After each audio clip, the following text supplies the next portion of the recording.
విలక్షణమైన నటనకి పరిపూర్ణమైనటువంటి రూపం కోట శ్రీనివాసరావు గారు. మహానటుడు, ఒక లెజెండరీ క్యారెక్టర్ యాక్టర్. మా ఇద్దరి నట ప్రస్థానం కూడా ఒకే సినిమాతో ప్రారంభమైంది. అది ప్రాణం ఖరీదు. అఫ్కోర్స్ ఇక్కడే నారాయణమూర్తి ఉన్నాడు. నారాయణమూర్తి కూడా ఆ సినిమాతోనే ప్రారంభమైంది అనుకోవచ్చు. సో సుదీర్ఘమైనటువంటి ఈ నట ప్రస్థానంలో మా అనుబంధం వెనవేస్తుంది. అంతా ఇంత కాదు. ఆయనతో నటిస్తున్నప్పుడు తెర మీద ఆయన నటనను చూసి అద్భుతం అనుకోవడం వేరు.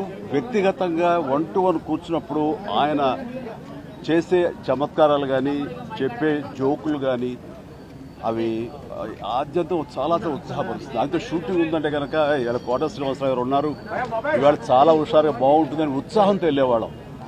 అలాగా ఆయనతోటి ఒక అనుబంధం పెనవేసుకెళ్ళింది. ఇక ఆయన చేయలేని క్యారెక్టర్ మాట్లాడని యాస మాండలికాలు లేవనే చెప్పాలి. అంతగా పరిపూర్ణమైనటువంటి నటన. నాటక రంగం నుంచి వచ్చి సినిమా రంగంలో తనకంటూ ప్రత్యేకమైన స్థానం ఏర్పరచుకున్నటువంటి గొప్ప నటుడు.